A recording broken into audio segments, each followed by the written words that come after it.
ఇంతవరకు భక్తుల యొక్క లక్షణాలను తెలియజేస్తూ 13వ శ్లోకంలో 7 లక్షణాలని, 14వ శ్లోకంలో 5 లక్షణాలని, మొత్తం 12 లక్షణాలను చెప్పడం జరిగింది. ఇప్పుడు మరొక 3 లక్షణాలని తర్వాత శ్లోకంలో 15వ శ్లోకంలో చెప్తున్నారు. 15వ శ్లోకం చూడండి. యస్మాన్నో ద్విజతే లోకః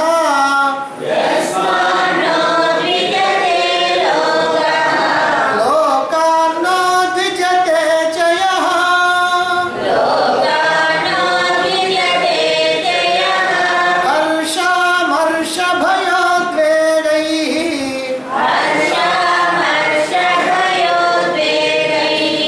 ముక్తో యస్స చ మే ప్రియః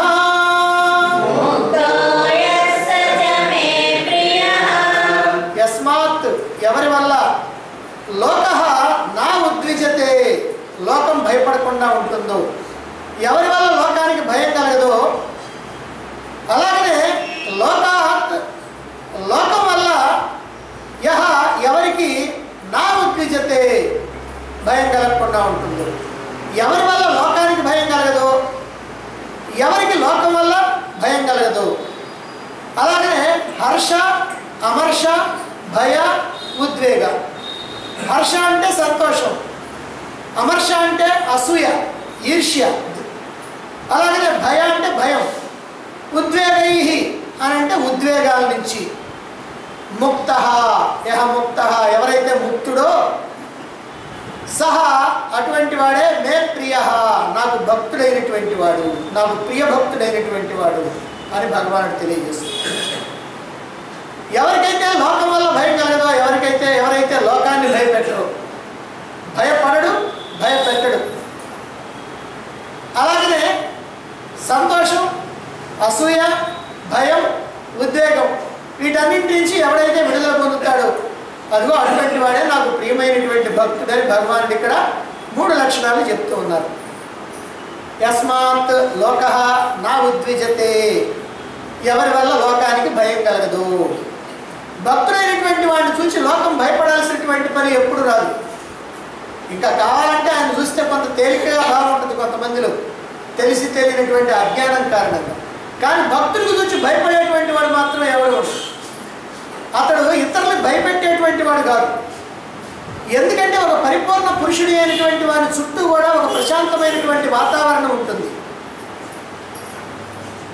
ఒక భక్తుడు ఉన్నాడంటే, ఒక పరమభక్తాగ్రేసరుడైనటువంటి వాడు ఉన్నాడంటే అతడి చుట్టూ కూడా ఒక పరిపూర్ణమైనటువంటి ప్రశాంతత అలా బయటికి వ్యాపించి ఆయన చుట్టూ అల్లుకొని ఉంటుంది. అతడిలో ఉన్నటువంటి ఆ ప్రశాంతత బయటికి వ్యాపించి అశాంతితో అలమటించేటువంటి వాళ్ళు ఎవరైనా సరే ఆయన దగ్గరికి కనుక పరుగులు తీసుకుంటా వచ్చినట్లయితే అదిగో వాళ్ళకు కూడా అతని యొక్క ప్రశాంతత లభిస్తుంది. అందుకే జీవన పోరాటంలో మునిగి ఉన్నటువంటి వాళ్ళు, అనేకమైనటువంటి కష్టాల్లోనో, దుఃఖాల్లోనో, బాధల్లోనో, భయాల్లోనో ఉన్నటువంటి వాళ్ళు, మహాత్ములైనటువంటి వాళ్ళు, మహాపురుషులైనటువంటి వాళ్ళు ఎవరైతే ఉన్నారో వాళ్ళ దగ్గరికి పరుగులు ఎత్తుకుంటూ వెళుతూ ఉంటారు. అలా కనుక వెళ్ళినట్లయితే వాళ్ళకి కొంత ప్రశాంతత కలుగుద్ది, వాళ్ళ యొక్క బాధల నుంచి విముక్తి కలుగుద్ది, ప్రశాంతత కలుగుద్ది. అందువల్ల భయపడేటువంటి ప్రసక్తి మాత్రం లేదు. పైగా అతని యొక్క సాన్నిధ్యం శాంతిని ప్రసాదిస్తుంది. సాధారణంగా భక్తుడైనటువంటి వాడు భగవంతుని మీదనే సమస్తమైనటువంటి భారాన్ని వేసి నిర్లిప్తంగా ఉంటాడు.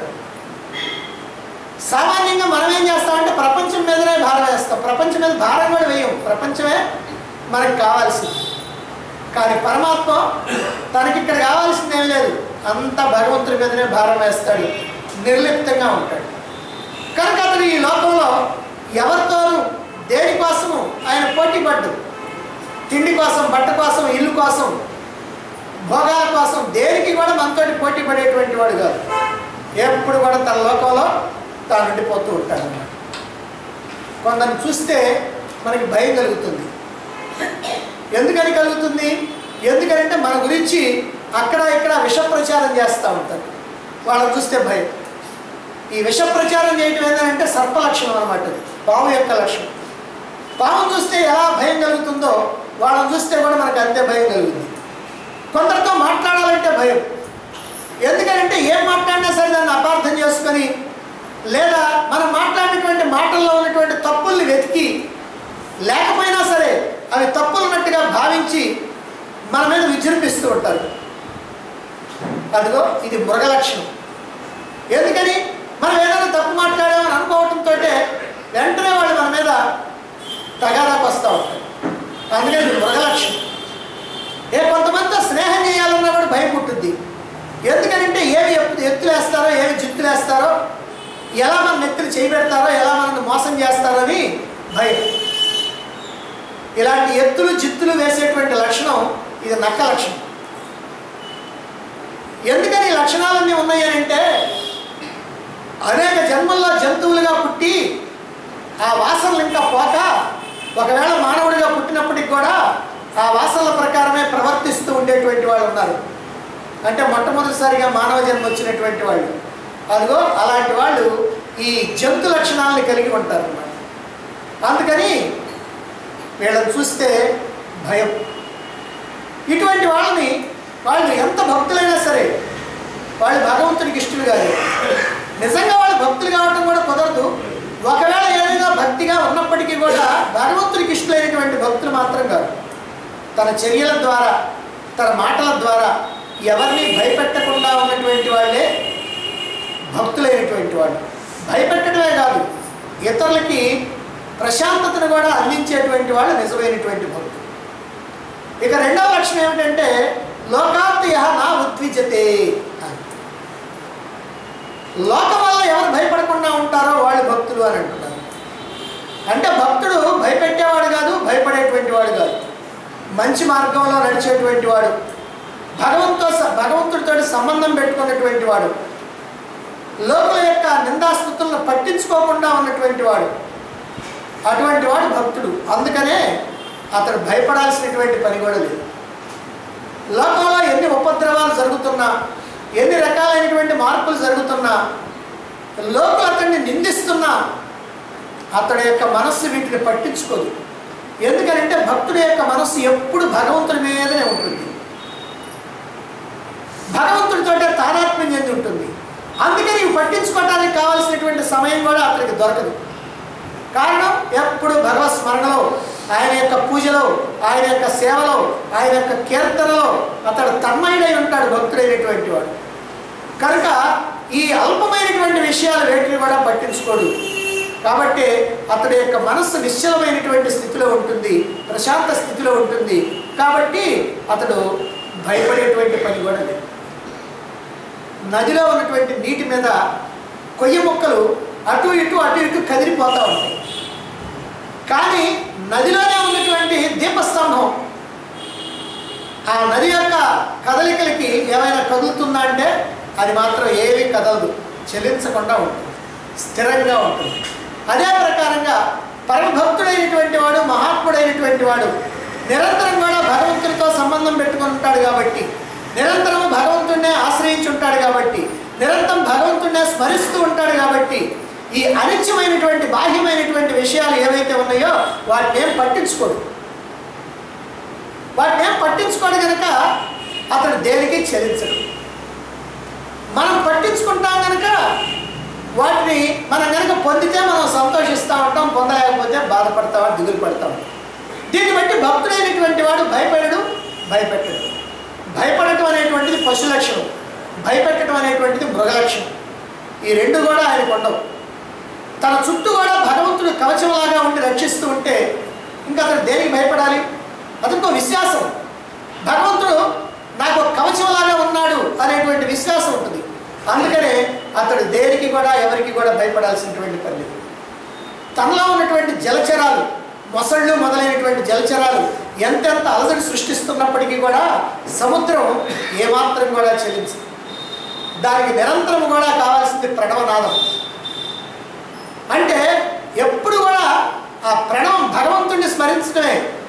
అదేమిటంటే సముద్రం భగవంతుడిని స్మరిస్తుందానంటే సముద్రం ఒడ్డుకు పోయి నిలబడి చూడండి, అక్కడి నుంచి వచ్చేటువంటి శబ్దం అంతా కూడా ప్రణవనాదమే. ఆ అలలు కదిలి వస్తూ ఉంటే ఆ శబ్దం అంతా ప్రణవనాదం. అందుకని తన ప్రణవనాదంలో ఉంటుంది. తనలో ఉన్నటువంటి మొసళ్ళని పట్టించుకోదు, జలచరాలు దేన్ని పట్టించుకోదు, తనలో ఉన్నటువంటి రత్నరాశుల్ని పట్టించుకోదు, ఆ నీళ్ళని దానికి ఏమి పట్టదు. ఎప్పుడు ఆ ప్రణవనాదం చేస్తూ అలా ఉండిపోతుంది. కాబట్టి భక్తుడైనటువంటి వాడు కూడా అలా ఉండాలి అని ఇక్కడ భావం. ఇక హర్షం, అమర్షం, భయం, ఉద్వేగం అనేటువంటి 4 విషయాలు చెప్పారు. వీటి నుంచి విడుదల పొందినటువంటి వాడే భక్తుడు అన్నారు. అయితే ఏమిటి హర్షం అంటే ఏమిటి? తనకేదో వస్తువు కొరతగా ఉంది, ఆ వస్తువు మీద మోసుతోటి కావాలనుకున్నాడు, అది కనుక లభిస్తే ఎంత బాగుంటుందా అని అనుకున్నాడు. అప్పుడు ఆ వస్తువు అతనికి లభించింది, అప్పుడు కలిగేది హర్షం, సంతోషం. అంటే తాను కోరుకున్నటువంటి వస్తువు కనుక లభిస్తే తనకు కలిగేటువంటిది సంతోషం, హర్షం. ఇక తనకు కొరతగా ఉన్నటువంటి వస్తువు, తాను కోరుకున్నటువంటి వస్తువు ఏదైతే ఉందో అది కనుక తనకు లభించకుండా ఎదుటివాడికి పోయిందనుకోండి, అప్పుడు కలుగుద్ది అసూయ, అమర్షం అని అంటే. లేదా తనకంటే ఎదుటివాడు బాగా పచ్చగా ఉన్నాడు అనుకోండి, అప్పుడు కలుగుద్ది. తనకంటే వాడు ఉన్నతమైనటువంటి పదవిలో ఉన్నాడు అనుకోండి, అప్పుడు కలుగుద్ది ఈ అమర్షం అనేటువంటిది, అసూయ అనేటువంటిది. మూడోది భయం. తనకు లభించినటువంటి వస్తువు చేజారిపోద్దేమో అని అనుకున్నాడు అనుకోండి, అప్పుడు కలిగేటువంటిది భయం. లేదా ఎవరి వలన తనకు ఆపద కలుగుతుందేమో, ఎవరైనా తన మీదకి దండెత్తి వస్తున్నారేమో అనేటువంటి ఆలోచన వచ్చిందా, అప్పుడు కలిగేటువంటిది కూడా భయం. అంతేకాదు నా భవిష్యత్తు ఎలా ఉంటుందో ఇక ముందు అని ఆలోచించాడా, అప్పుడు కూడా కలిగేది భయం. ఇక 4వది ఉద్వేగం. ఉద్వేగం అంటే తాను కోరుకున్నటువంటి వస్తువు కొరకు ప్రయత్నం చేసేటప్పుడు ఆ వస్తువు లభిస్తుందా లేదా అని అనుకున్నాడు అనుకోండి, అలాగే తాను తలపెట్టినటువంటి కార్యం జయప్రదం అవుతుందా కాదా అని అనుకున్నాడు అనుకోండి, అప్పుడు కలిగేది ఉద్వేగం, మనసుకి అశాంతి. ఇవేవి కూడా భక్తుల్లో ఉండటానికి వీల్లేదు. ఇవి భక్తుల్లో ఉండవు. అవి కనుక ఉంటే అతను భక్తుడు కాదు. ఇవన్నీ కూడా కలగటానికి ఏవేవో కొరతలు ఉండాలి. ఇప్పుడు ప్రతి విషయంలో మనం ఏం చెప్తున్నామంటే ఏదో వస్తువుని కోరుకోవటం. అంటే ఒక వస్తువుని కోరుకోవటం అనేటువంటిది ఉంటేనేగా ఇవన్నీ కూడా, లేకపోతే ఇవన్నీ లేవు. అంటే మనకు కొరత ఉండాలి, కోరిక ఉండాలి, ప్రాపంచిక విషయాల పట్ల వస్తువుల పట్ల ఆసక్తి వ్యామోహం ఉండాలి, పెద్ద పెద్ద ఆశలు ఉండాలి, ఎల్లప్పుడూ తనను ఇతరులతో పోల్చుకొని చూసుకునేటువంటి స్వభావం ఉండాలి. అప్పుడేగా అసూయ, నాకంటే వాడు బాగా ఉన్నాడు అనుకుంటే అసూయ కలుగుతుంది. అంటే ఇలా పోల్చుకునేటువంటి స్వభావం ఉండాలి. ఇలా ఉన్నటువంటి వాళ్ళందరికీ కూడా సహజంగానే ఈ 4 లక్షణాలు ఉంటాయి. ఈ హర్షం, అమర్షం, భయం, ఉద్వేగం, ఈ 4 లక్షణాలు కూడా ఉంటాయి. ఈ ఉన్నటువంటి వాళ్ళు నిజమైనటువంటి భక్తులు కాదు.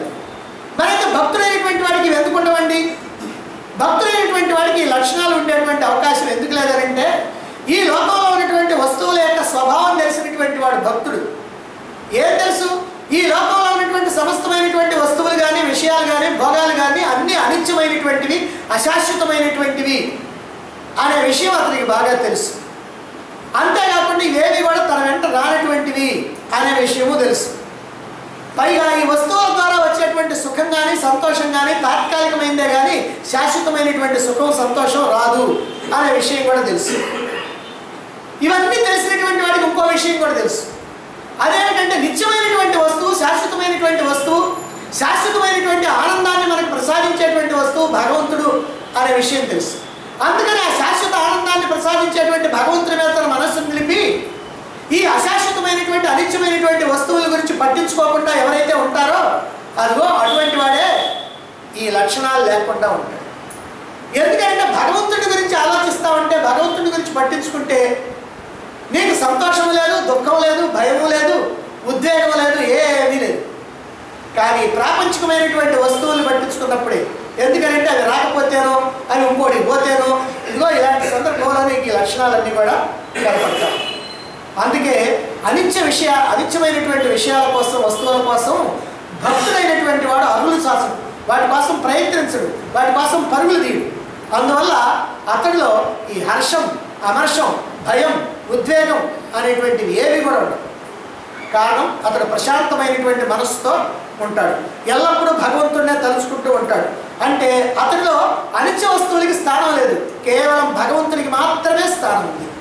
ఆ భగవంతుడికి మాత్రమే స్థానం ఉన్నటువంటి వాడు భక్తుడు గనక, ఆ భక్తుడైనటువంటి వాడికి ప్రాపంచిక విషయాలు పట్టవు గనక, ఇదిగో ఈ ప్రాపంచిక విషయాల వల్ల వచ్చేటువంటి ఏ లక్షణాలు అయితే ఉన్నాయో ఆ లక్షణాలు అతడిలో ఎట్టి పరిస్థితుల్లో కనపడవు. కేవలం భగవంతుడి మాత్రమే అతడు ఎల్లప్పుడూ కూడా భావిస్తూ ఉంటాడు. ఈ ప్రకారంగా ఈ 4 లక్షణాలు కూడా భక్తుడిలో ఉండవు అన్నారు. ఇందులో మొట్టమొదటిది హర్షం. హర్షం అంటే సంతోషం, పరవశం చెందటం. సాధారణంగా కోరినటువంటి కోరికలు నెరవేరినప్పుడు, ఆశించినవి లభించినప్పుడు, ఒక్కొక్కప్పుడు ఆశించనివి కూడా లభించినప్పుడు మనకు కలిగేటువంటిది సంతోషం. కాస్త ఎక్కువ తక్కువగా కలుగుతుంటుంది సంతోషం.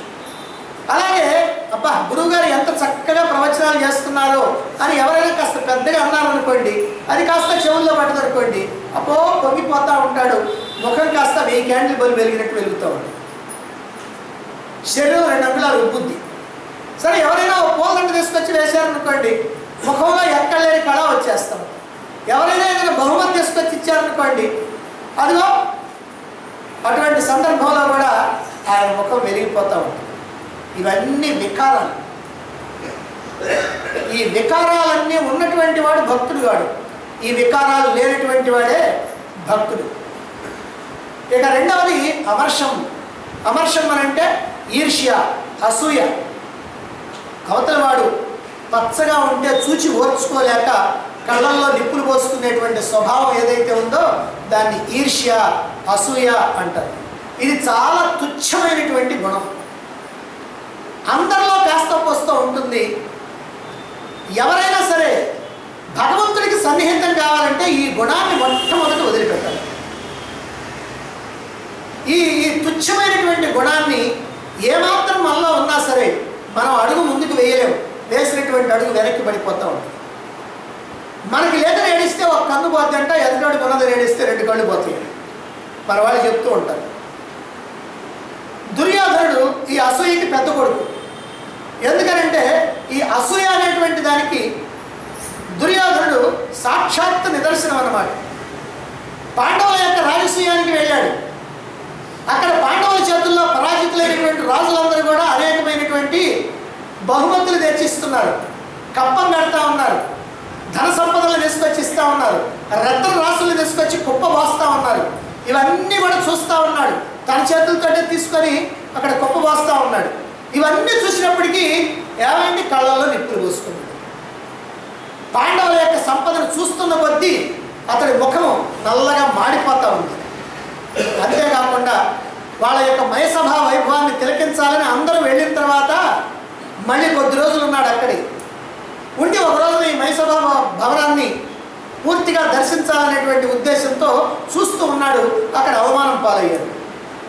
ఎందుకనంటే ఇట్లాంటి సభ ఆ పాండవులకు లభించడం అంటే ఇంకేమిటి అని ఈ అసూయ జబ్బు, ఈర్ష్య అనేటువంటి జబ్బు. అంతేకాదు ఆ నిండు సభలో ఈ శ్రీకృష్ణుడికి అగ్రతాంబూలం ఇచ్చినప్పుడు అందరు రాజులందరూ మౌనంగా ఉన్నారు, కానీ శిశుపాలుడు మాత్రం ఊరుకోవాలి. అతను మాత్రం నోటికి వచ్చినట్టు తిడతం మొదలు పెడితే అదిగో అప్పుడు చక్రాన్ని ప్రయోగించాడు. యాదవు చేతి చక్రము భయంకరమై శిశుపాల మస్తక ఛేదము చేసిన కడు ప్రసిద్ధులు సూర్యులైన వీరులు ఆ యాదవ ముందటం జయ జయధ్వనులు ఇచ్చిరి గాని వారి శౌర్యోదయ వృత్తి కట్టెదల నోపరనెవ్వరు విక్రమింపగన్నారు. అందరూ జయ జయధ్వనాలు పలుకుతున్నారు శిశుపాలుని చంపితే. ఒక్కడన్నా ఇదేంటయ్యా అన్యాయం అని అడగడే అని అనుకున్నాడు. అంటే ఈయనకు అన్యాయంగా కనపడింది, మిగతా వాళ్ళకి ఎవరికి అట్లా అన్యాయం కనపడింది.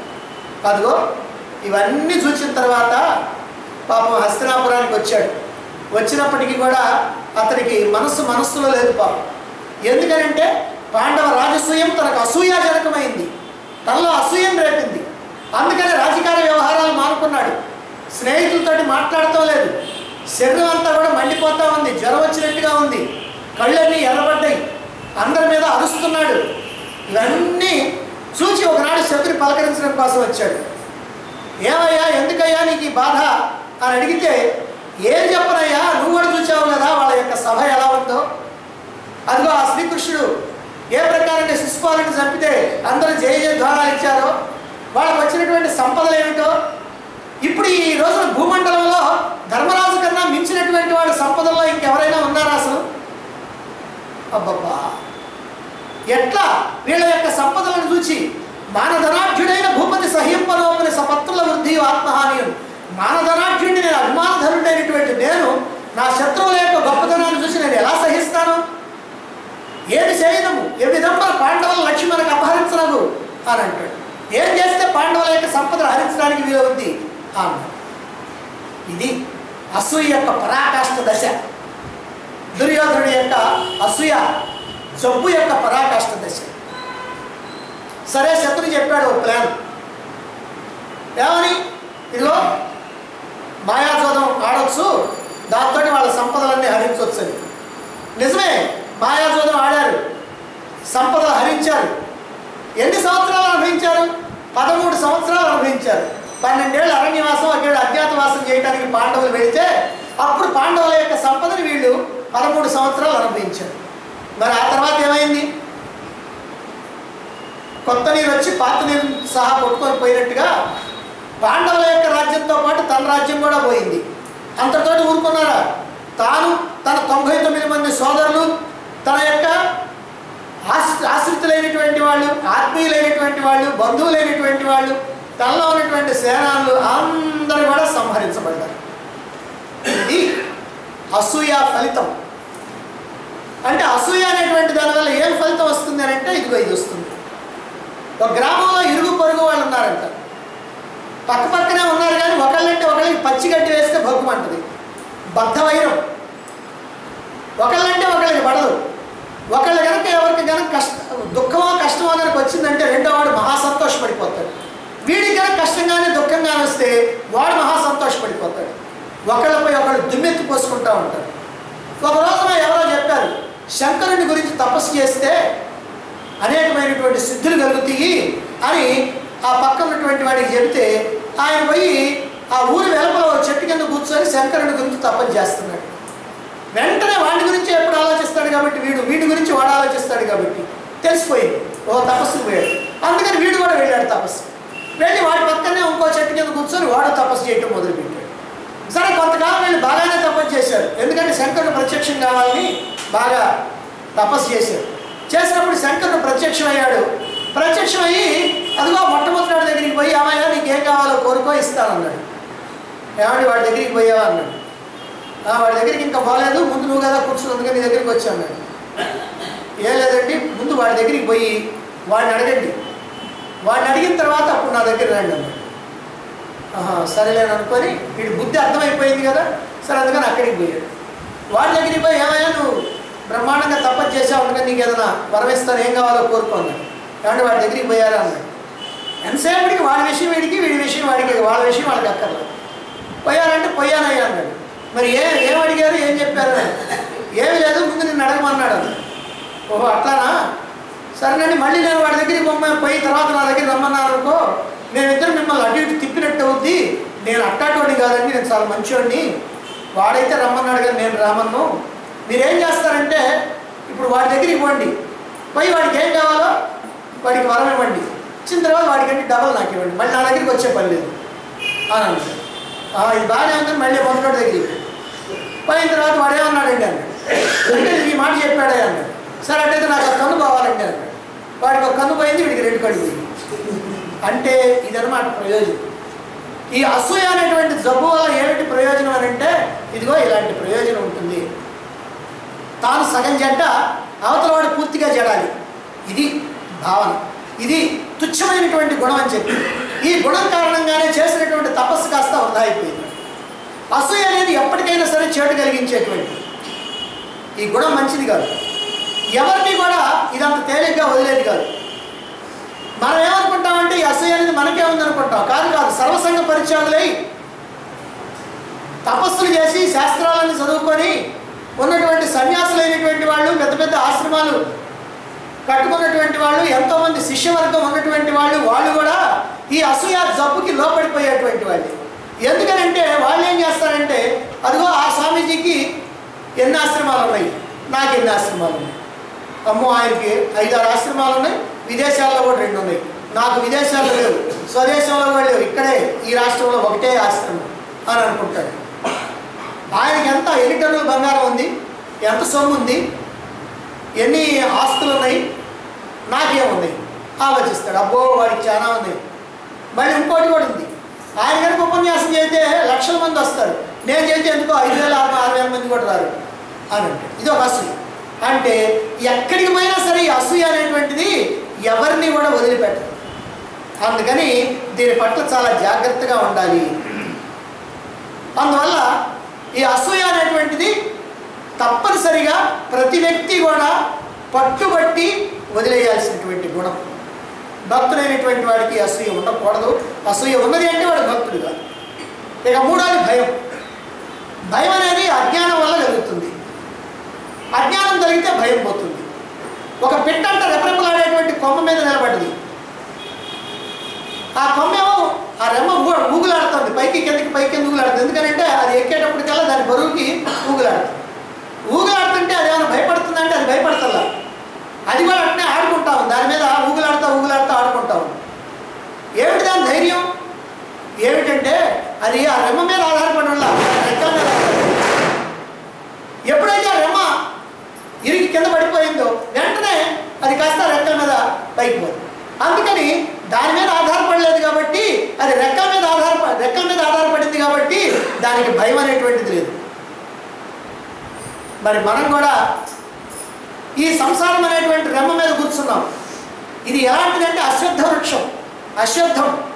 అశ్వత్థం అని అంటే రేపు లేనిది అని, శ్వ అంటే రేపు, అశ్వ అంటే రేపు లేనిది. కాబట్టి అశాశ్వతమైనటువంటి అనిత్యమైనటువంటిది ఈ సంసారం. ఎప్పుడు కూడా ఊగుతూ ఉంటుంది. మరి మనకేమో సొంత బలం లేదు, ఆత్మబలం లేదు. అందుకే మనకి భయం, ఎప్పుడేమవుతుందో అని భయం. ఈ అనిత్యమైనటువంటి సంసారం మీద దృష్టి పెట్టినటువంటి వాడికి భయమే. అలా కాకుండా నీవు ఆ పరమాత్మ మీద కనుక ఆధారపడ్డావా, ఆ పక్షి ఎట్లయితే రెక్కల మీద ఆధారపడిందో నువ్వు కనుక పరమాత్మ మీద కనుక ఆధారపడ్డావా, ఇక నువ్వు భయపడాల్సినటువంటి అవసరమే లేదు. భక్తులైనటువంటి వాడు ఈ అనిత్యమైనటువంటి ప్రపంచం మీద ఆధారపడ్డాడు. ఆయన భగవంతుడి మీద ఆధారపడి ఉంటాడు. సత్యమైనటువంటి నిత్యమైనటువంటి పరమాత్మ మీద ఆధారపడి ఉంటాడు. మార్కండేయుడిలాగా యమధర్మరాజు వచ్చినా సరే భయపడాల్సినటువంటి పని లేదు. అదిగో శివలింగాన్ని కౌగిలించుకున్నాడు. యమధర్మరాజు ఏమీ చేయలేకపోయినాడు. అదిగో ఆ రకంగా మార్కండేయుడు శివలింగాన్ని ఎట్లయితే కౌగిలించుకున్నాడో ఆ రకంగా మనం భగవంతుడిని అట్లా కౌగిలించుకోవాలి, ఆరాధించాలి, ఆశ్రయించాలి, ఆయన్ని వదలకుండా ఉండాలి. నాలుగవది ఉద్వేగం. ఉద్వేగం అంటే కలవరపాటు.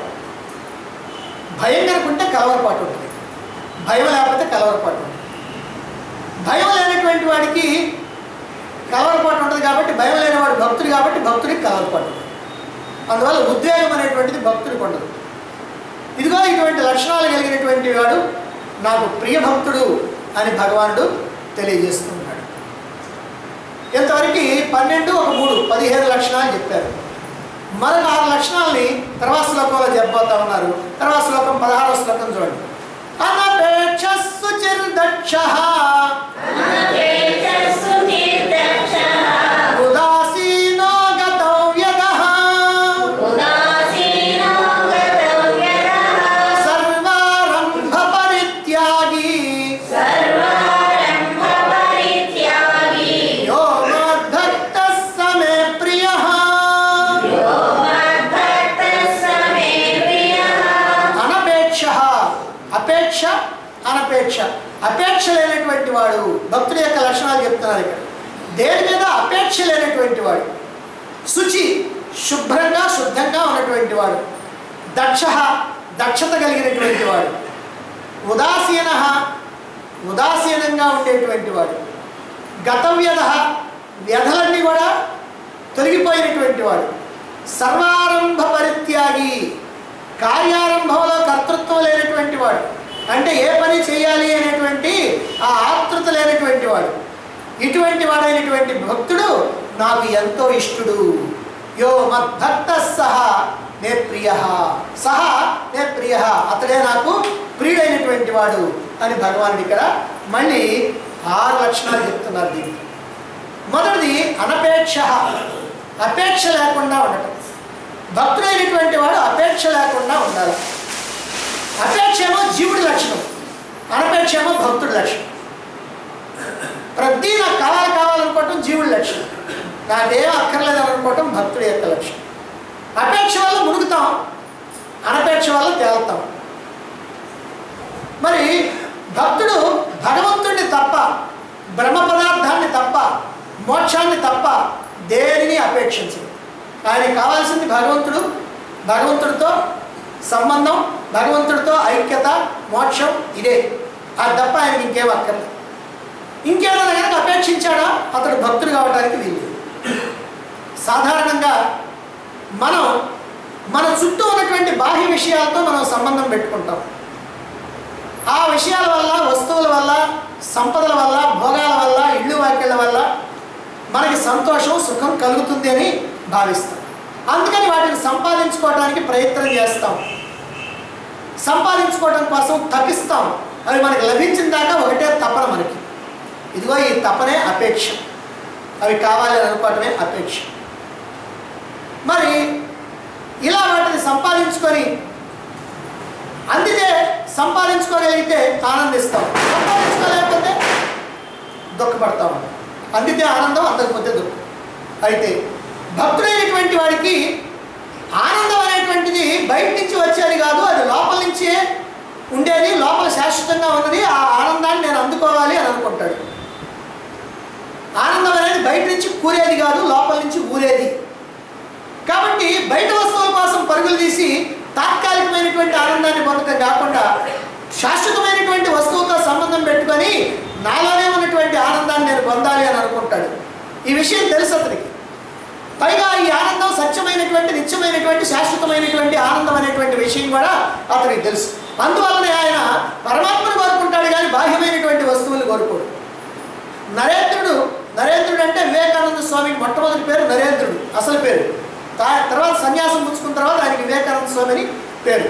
ఆ నరేంద్రుడు చాలా కటిక పేదరికంలో ఉన్నటువంటి వాడు, పూట గడవటం కూడా కష్టంగా ఉంది. అటువంటి స్థితిలో ఒకసారి పరమహంస గారు ఆయన పిలిచి, నరేంద్ర, దరిద్రంతో సతమతం అయిపోతున్నావు కదా, ఒక్కసారి ఖాళీ మాత్రం ప్రార్థించకూడదా, నీ అవసరాలు తీర్చుకోకూడదా అని అన్నాడు. దానికి నరేంద్రుడు అంటున్నాడు, స్వామి, ఈ విషయం నాకు కూడా ఇంతకుముందు అలాంటి అభిప్రాయం ఉంది, కానీ అదేం చిత్రమో తెలీదు. అమ్మ దగ్గరికి పోయి కూర్చోగానే నా దారిద్ర్యాన్ని కానీ, ఈ ప్రపంచాన్ని కానీ, నా కుటుంబాన్ని కానీ అసలు నాకు ఏమీ గుర్తుండవు, అన్నీ మర్చిపోతాను. అన్నీ మర్చిపోయి అమ్మా చెలించినటువంటి భక్తిని నాకు ప్రసాదించని అడుగుతూ ఉంటాను. అదేమిటో విచిత్రం. అమ్మ దగ్గర కూర్చున్నప్పుడు ఇవేమి గుర్తురావు, ఈ కుటుంబం కానీ, ఆర్థిక విషయాలు కానీ, ఈ దరిద్రం కానీ ఏమి గుర్తురావు. అక్కడ మాత్రం కేవలం నాకు చెల్లించినటువంటి భక్తిని ప్రసాదించమని నేను కోరుతూ ఉంటాను. సంపదల్ని కోరాలనే అనిపించదు అన్నాడు. అది భక్తుడైనటువంటి వాడి లక్ష్యం. అఖిలాండ కోటి బ్రహ్మాండ నాయకుడైనటువంటి పరమాత్మ తనకి తల్లి, తండ్రి, ప్రభు, ప్రాణరక్షకుడై ఉండగా ఆయన అవి కావాలి ఇవి కావాలి అని ఆట బొమ్మల్ని కోరుకున్నట్టుగా చిలిపి కోరికల్ని, క్షుద్ర భోగాల్ని కోరుకోవటం ఎవడు చేస్తాడు? అంతటి భక్తుడైనటువంటి వాడు, ఆ నమ్మకం ఉన్నటువంటి వాడు. కల్పవృక్షం దగ్గరికి పోయి ఎవరైనా కాకరకాయలు కావాలని కోరుకుంటాడా? కాబట్టి భక్తుడైనటువంటి వాడు అపేక్ష లేనటువంటి వాడై ఉంటాడు. అపేక్ష అనేటువంటిది అతనికి ఉండదు. రెండవది శుచి. శుచి అంటే శుభ్రంగా ఉండటం అని అర్థం. అయితే అన్నింటినీ, అందరినీ ఒకే పరమాత్మగా భావించేటువంటి వాడికి అశుచి అనేటువంటిది అసలు లేనే లేదు. భగవంతుడితో సంబంధం పెట్టుకున్నటువంటి వాడికి అశుచి లేదు. ఈ ప్రపంచంతో సంబంధం పెట్టుకున్నప్పుడే అశుచి. దాన్ని దాకావు, దీన్ని దాకావు, అదిగో అక్కడ మైలు వచ్చింది, ఇక్కడ మైలు వచ్చింది, అదిగో అక్కడ కల్మషం ఉంది, ఇక్కడ కల్మషం అని ఈ ప్రకారంగా ఈ నిర్మలత్వం కోసం బాహ్యంగా ఉన్నటువంటి వాటికి ప్రయత్నించేసిన వాళ్ళు ఎక్కువ. కొందరు శరీరాన్ని, వస్త్రాల్ని, పరిసరాల్ని చాలా శుభ్రంగా ఉంచుకుంటారు, కానీ అంతఃశుచి అంటే మనసు యొక్క శుచిని పట్టించుకోరు. ఇది శుభ్రంగా ఉండాలండి అని అంటారు. కొంతమంది లోపల మనస్సు మాత్రం శుభ్రంగా ఉండాలి.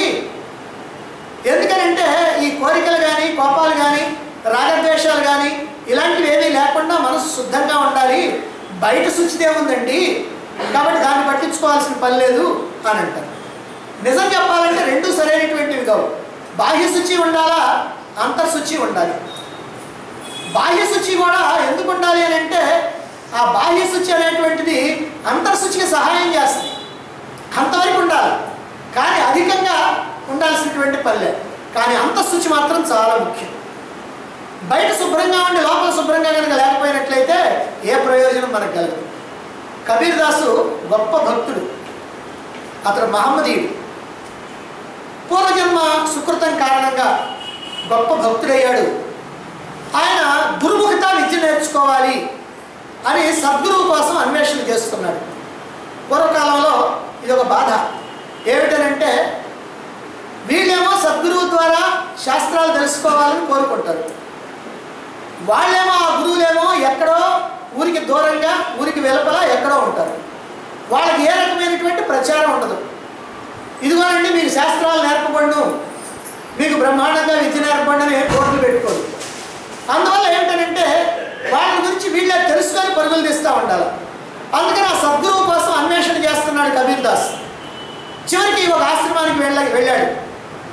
అక్కడి వాళ్ళు ఇతడు మహమ్మదీయుడు అని తెలుసుకొని పంపించేశారు. ఆ విధంగా 4-5 చోట్లకి వెళ్ళాడు. అన్ని ఆశ్రమాల్లో ఇదే గొడవ, ఈయన మహమ్మదీయుడు, ఇతను రానియకూడదు అని అనుకొని పంపించేశాడు. చివరికి ఎవరో చెప్పారు, రామానందుల వారిని ఆశ్రయించు, ఆయన చాలా గొప్పవాడు, ఈ కులమత భేదాలు పట్టించుకునేటువంటి వాడు కాదు, కాబట్టి నీ ఆశయం సిద్ధించాలంటే ఆయన ఆశ్రయించాలి అని చెప్పాడు. దాంతో రామానందుని ఆశ్రమానికి బయలుదేరాడు కబీర్. రామానందుడు ఈ చరాచర ప్రాణికోట్లన్నింటిలో కూడా భగవంతుడిని దర్శించేటువంటి మహాత్ముడు. అలాంటి వాడికి ఈ జాతి మత కుల భేదాలు అనేటువంటివి ఏవి కూడా ఉండవు. అయితే శిష్యుల భావం అలాంటిది కాదు, ఎందుకంటే శిష్యులంతా పరిపక్వత చెందినటువంటి వాళ్ళు కాదు. అందుకని వాళ్ళకి జాతి మత కుల భేదాలన్నీ కూడా ఉన్నాయి. ఒకనాడు కబీర్ ఆ రామానందుడిని చేరి ఆయనకి వినయంతో నమస్కారం చేసి, ఓ మహానుభావ, ఈ సంసార ఘోర అరణ్యంలో దరిగాక తల్లడిల్లుతున్నాను నేను. ఇప్పటికి ఎన్నో జన్మలు నాకు వ్యర్థమైపోయినాయి. మరి అపురూపమైనటువంటి దుర్లభమైనటువంటి పవిత్రమైనటువంటి మానవ జన్మను పొందిన తర్వాత కూడా నేను ఈ జ్ఞానాన్ని కనుక అందుకొని ఆ పరమాత్మతో ఐక్యత కనుక చెందకపోయినట్లయితే ఈ జన్మ వృధా అయిపోతుంది కదా, కనుక అది నాకు ఇష్టం లేదు. అందువల్ల తరించేటువంటి మార్గాన్ని మీరు తెలియజేయండి, మిమ్మల్ని ఆశ్రయించి మీ పాదాలను నమ్ముకొని నేను వచ్చాను అని ప్రార్థించాడు. గురువు అతన్ని శిష్యుడిగా స్వీకరించాడు, ఆశ్రమంలో చేర్చుకున్నాడు. కబీరు గురువుగారు ఏవైతే చెప్తారో గురువు యొక్క ఆజ్ఞను తూచా తప్పకుండా పాటిస్తూ ఉన్నాడు. పూర్వకాలంలో అట్లా పాటించేవాడు. శిష్యులు కొంతకాలానికి కబీర్ మహమ్మదీయుడు అనేటువంటి రహస్యాన్ని తెలుసుకున్నారు. ఎలాగైనా సరే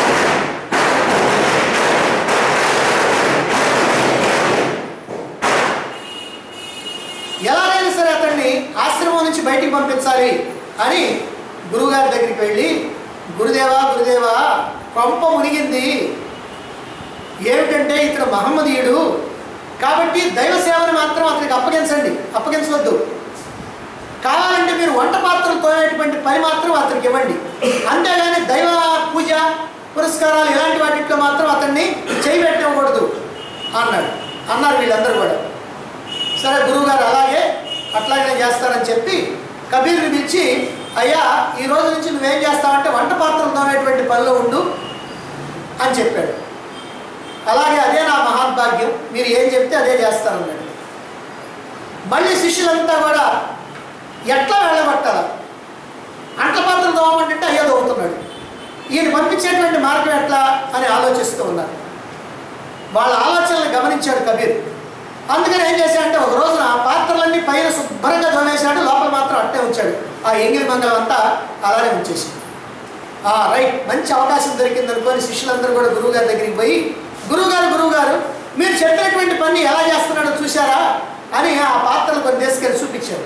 ఇదిగోండి పైన శుభ్రంగా తోమాడు, లోపల మాత్రం అంతా ఎంగిలి అట్లానే ఉంది, ఇదిగో ఇదండి అక్కడ చేసేటువంటి పని. మహమ్మదీయుడు కదా, వాళ్ళకి అసలు ఇవన్నీ ఏమి ఉండవండి అని ఏదో ఉన్నవి లేనివన్నీ కల్పించి చెప్పేశారు. అప్పుడు గురువుగారు కబీర్ని పిలిచాడు. ఏమయ్యా ఏంటి వంట పాత్రలు తోమేటువంటి భక్తులు ఇదేనా ఏంటి అని అడిగాడు.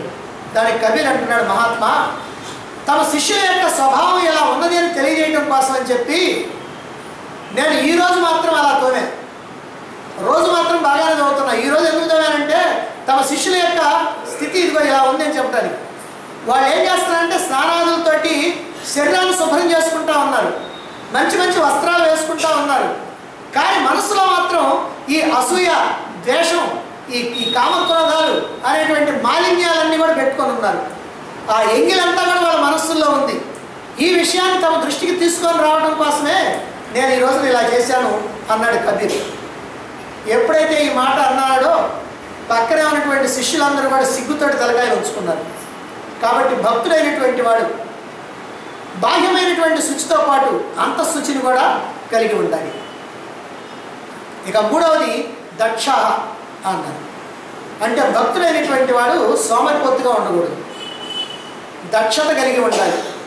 అంటే ఆధ్యాత్మిక కార్యక్రమాలు నిర్వహించడంలో, సాధనలు చేయటంలో, దైవ కార్యాలు నిర్వహించడంలో, ఆధ్యాత్మిక గ్రంథ ప్రచురణలో, అలాగనే వార్షికోత్సవాలు మొదలైనటువంటి కార్యక్రమాల్లో, అన్ని దైవ కార్యక్రమాలు ఏవైతే ఉన్నాయో వాటిట్లో దక్షత కలిగి ఉండాలి. అంటే వాళ్ళ యొక్క శక్తి సామర్థ్యాలన్నీ కూడా చక్కగా అందులో ఉపయోగించాలి. మరైతే అన్నింటికీ కూడా వెనక్కి పోయేటువంటి వాడి పరిస్థితి ఏమిటండి అని అంటే, వెనక్కి పోయేవాడు వెనక్కే పోతుంటాడు. నువ్వు 4 అడుగులు వెనక్కేస్తే ఇంకో 40 అడుగులు వెనక్కి లాగుతాడు బాగుంది. కాబట్టి ఈ దైవ కార్యక్రమాలు, ఆధ్యాత్మిక కార్యక్రమాలు ఏవైతే ఉన్నాయో వాటిల్లో ఎంతో దక్షతతోటి, అంటే శక్తి సామర్థ్యాలన్నీ కూడా ఉపయోగించి దాంట్లో పాల్గొనాల్సినటువంటి అవసరం. ధన సంపాదనలో కానీ, వస్తు సంపాదనలో కానీ, ఇళ్ళు కట్టించడంలో కానీ, ఉద్యోగ వ్యాపార వ్యవహారాల్లో కానీ, భోగాల్ని అనుభవించడంలో కానీ ఎంత గొప్ప దక్షతని మనం ప్రదర్శించినా, దాంట్లోనే మనం ప్రదర్శించేది, దాంట్లో ఎంత గొప్ప దక్షత ప్రదర్శించినా, ఎన్ని గొప్ప గొప్ప పదవులు సంపాదించినా, ఎంత కీర్తి ప్రతిష్టలు సంపాదించినా, ఎంతమంది ఆహా ఓహో వాడు చూడరా ఎంత సంపాదించాడో, ఎంత బ్రహ్మాండమైన బిల్డింగ్ కట్టించాడో అని అనుకున్నా, భగవంతుడి దృష్టిలో వీటికి ఏమి పూచికప్పుల్లో మాత్రం విలువ లేదు. దైవ కార్యాల్లో దక్షత ఉంటేనే భగవంతుడు అదిగో అతడు నాకు ప్రియభక్తుడు అని సర్టిఫికెట్ ఇస్తాడు. బ్రహ్మమానస పుత్రుల్లో దక్షుడు ఉన్నాడు. దక్షత అనేటువంటి దానికి పేరే దక్షుడు. అతడి సంతానం అంతా ఆడపిల్లలే. అందులో సతీదేవిని ఈశ్వరుడికి ఇచ్చి పెళ్లి చేస్తాడు. మిగిలినటువంటి వాళ్ళందరినీ చంద్రుడికి ఇచ్చి పెళ్లి చేస్తాడు. సతీదేవి అంటే బ్రహ్మ విద్య అని అర్థం. మిగిలినటువంటి వాళ్ళందరూ ఈ అశ్విని భరణి కృత్తిక అందరూ లౌకిక విద్య అని అర్థం. ఈ ఆధ్యాత్మిక విద్య బ్రహ్మ విద్యకి, ఈ లౌకిక విద్యలకి తండ్రి దక్షుడు, అంటే దక్షత కలిగినటువంటి వాడు. అలాగే భక్తుడైనటువంటి వాడు ఇలా అన్ని విషయాల్లో కూడా దక్షత ఉండాలి. ఇక 4వది ఉదాసీన అన్నారు. నిర్లిప్తత. ఉదాసీనత అంటే నిర్లిప్తత, ఊరికినట్టు కూర్చోడు. అప్పుడప్పుడు మనం అంటుంటాం, అరే ఏంద్ర మందు తిన్న పావులా కూర్చున్నాం అని అంటాం. అంటే ఏం పట్టకుండా ఉండటం, ఆసక్తి లేకుండా ఉండటం, దేన్ని పట్టించుకోకుండా ఉండటం. అంటే అసమర్థుడిగా చేతగాని వాళ్ళ ఉండటమా? ఉంటే భక్తుడా? ఇప్పుడే చెప్పింది దక్షత ఉండాలని. మరి అసమర్థుడిగా ఉంటే భక్తుడు ఎట్ట అవుతాడు? కనుక ఇక్కడ విషయం ఏంటంటే ఉదాసీన అంటే అసమర్థుడని మాత్రం కాదు, ఉన్నతమైనటువంటి విషయాల కోసం అల్ప విషయాలను పట్టించుకోకుండా ఉండేవాడు. అందుకనే ఉదాసీన అంటే దాన్ని విడబడితే ఉత్ ఆసీన అంటారు. ఉత్ ప్లస్ ఆసీన. ఉత్ అంటే ఉన్నతంగా, ఆసీన అంటే కూర్చోడు. ఉన్నతంగా అంటే ఉన్నతమైనటువంటి విషయాల్లో కూర్చొని అల్పమైనటువంటి విషయాలను పట్టించుకోడు, చిన్న చిన్న విషయాలను పట్టించుకోడు. ఎలిమెంటరీ స్కూల్లో ఉన్నటువంటి పిల్లవాడు ఏం చేస్తాడంటే, నా బల్పం వాడు తీసుకున్నాడు, నా పలకని వాడు లాక్కున్నాడు అని ఆ బల్పం కోసం పలక కోసం వాడు తగాదాడుకుంటాడు. పెద్దవాళ్ళు ఏం చేస్తారు? ఇలాంటి విషయాలు చాలా చిన్న విషయం, అరే బల్పం తీసుకున్నాడు పోతే పని నేను కొట్టిస్తాను అంటే ఇవి వాటి. అంటే ఇక్కడ ఆ చిన్నపిల్లల వ్యవహారాల దగ్గరికి వచ్చినప్పటికల్లా పెద్దవాళ్ళు ఉదాసీనంగా ఉంటారు. ఎందుకంటే అది అల్ప విషయం. ఇది ఏమైనా నా లక్షలన్నీ వాడు ఏమైనా ఎత్తుకెళ్ళాడో వాడి లక్షలు ఏమైనా నేను తెచ్చుకున్నాను అనేటువంటి భావనతోటి ఆ బల్పమే కదా పోతే పని లేదు అని అనుకుంటారు. కాబట్టి ఇక్కడ కూడా ఉన్నతమైనటువంటి విషయం ఏంటి? భగవంతుడు. కాబట్టి భగవత్ సంబంధమైనటువంటి విషయాల్లో కూర్చొని అల్పమైనటువంటి విషయాలు, ప్రాపంచిక విషయాలు వీటిని కాస్త వదిలిపెట్టేటువంటి వాడే ఉదాసీనుడు. సంపాదించుకోవడం, భార్యాబిడ్డలను పోషించడం, పిల్లల చదువులు, వాళ్ళ వివాహాలు, ఇళ్ళు వాకిళ్ళు కట్టించుకోవటం లేదా కొనటం, భోగాలను పెంచుకోవటం, కీర్తి ప్రతిష్టలు సంపాదించడం, ఇవన్నీ కూడా మన గొప్ప విషయాలు. పిల్లలకేమో అవి పలక బలపాలు, మనకేమో ఇదిగో ఇవన్నీ కూడా చాలా గొప్ప విషయాలు. వీటి కోసం ఎంతైనా కష్టపడతాం, ఎన్ని తెలివితేటలైనా ఉపయోగిస్తాం, జీవితాన్ని అంతా కూడా ఖర్చు చేస్తాం దీనికోసం. ఇదే ప్రతి మానవుడి యొక్క స్థితి ఏమిటంటే దీంట్లో ఏదైనా నీతో పాటు వచ్చుద్దా? భార్య, బిడ్డలు, పిల్లలు, బంధువులు, మిత్రులు, ఇళ్ళు, వాకిళ్ళు, డబ్బు, పొలము, ఏమైనా సరే నీతో పాటు వచ్చేది ఏమైనా ఉందా? ఏమి రాదు. కానీ నువ్వు కష్టపడేది మాత్రం దీనికోసం. అంటే నీతో రానటువంటి దానికోసం విపరీతమైనటువంటి కష్టం, జీవితం అంతా కూడా త్యాగం చేసి పారేస్తాడు. ఒక్క క్షణం కూడా అంటే నాకెక్కడ తీరుద్దండి, ఈ భగవద్గీతలు వింటాలి ఇట్లాంటి అని నాకెట్ట కుదురుద్దండి అని అంటాడు. ఎందుకంటే ఒక్క క్షణం కూడా తీరిక లేకుండా ఆ రకంగా బాగా సంపాదించి ఆ రకంగా అన్నింటిలో కూడా బాగా కృషి చేసి ఉన్నతమైనటువంటి స్థితికి రావాలని పాటుపడుతూ ఉంటాడు. మరైతే భక్తుడైనటువంటి వాడు ఏం చేస్తాడు? ఈ విషయాలకి ఏమాత్రం ప్రాధాన్యత ఇవ్వకుండా ఈ లోకంలోకి నేను వచ్చింది దేనికంటే భగవంతుడిని అందుకోవటానికి, మోక్షాన్ని పొందడానికి, కాబట్టి నాకు అదే ప్రధానం అని అనుకుంటాడు. అందువల్ల ఈ అపురూపంగా లభించినటువంటి మానవ జన్మని వ్యర్థం చేసుకోకుండా ఈ జన్మలోనే తమ యొక్క అజ్ఞానాన్ని పోగొట్టుకొని ఆ భగవంతుడిని చేరుకొని ఆ భగవంతుడితో ఐక్యమై అలా ఉండిపోవటమే ఉన్నతమైనటువంటి విషయం. అలాంటి ఉన్నత విషయం కోసం, అంటే ఆ భగవంతుడి కోసం మిగిలినటువంటి అన్ని ప్రాపంచికమైనటువంటి విషయాల్ని పట్టించుకోకుండా ఉదాసీనంగా ఉండేటువంటి వాడే పరమ భక్తుడైనటువంటి వాడు. అలా కాకుండా లౌకికమైనటువంటి విషయాల కోసం పరుగులు తీసి భగవంతుడిని పట్టించుకోకుండా ఉండేటువంటి వాడు పరమ అజ్ఞాని. ఆయన పరమ భక్తుడు, ఈయన పరమ అజ్ఞాని. కబీర్ దాస్ పరమ భక్తాగ్రేసరుడు. ఆయన భార్య లూయి, వాళ్ళ కుమారుడు కమాల్ ఆయన పేరు. ఒకసారి తీర్థయాత్రలు సేవిస్తూ కాశీ పట్టణానికి వచ్చారు నామదేవ్, జ్ఞానదేవ్, భక్త నామదేవ్, భక్త జ్ఞానదేవ్. వాళ్ళందరూ కూడా శిష్య వర్గంతో సహా కాశీ పట్టణానికి వచ్చి విశ్వేశ్వరుడిని దర్శించుకొని కాశీలోనే ఉన్నటువంటి కబీర్ దాస్ ఇంటికి వెళ్ళారు. అది అర్ధరాత్రి. వాళ్ళు విశ్రమించడానికి ఏర్పాట్లు చేశాడు కబీర్ దాస్. తెల్లవారుగానే వాళ్ళకి ఆతిథ్యం ఇవ్వాలి. ఇంట్లో ఏమైనా సరుకులు ఉన్నాయనంటే భార్య చెప్పింది, ఏమీ లేవండి, అన్నీ అయిపోయినాయి అని చెప్పింది. మరి ఎలాగా? భక్తులైనటువంటి వాళ్ళు, మహాత్ములైనటువంటి వాళ్ళు రాక రాక మన ఇంటికి వస్తే వాళ్ళకి ఆతిథ్యం ఇవ్వకుండా ఉండటం ఎట్లా? పోనీ డబ్బులు ఉన్నాయా? ఎవరైనా లేపి ఆ సరుకులు తెచ్చుకోవడానికి? చేతిలో డబ్బులు లేవు. చేతిలో డబ్బులు లేవు, ఇంట్లో సరుకు లేదు.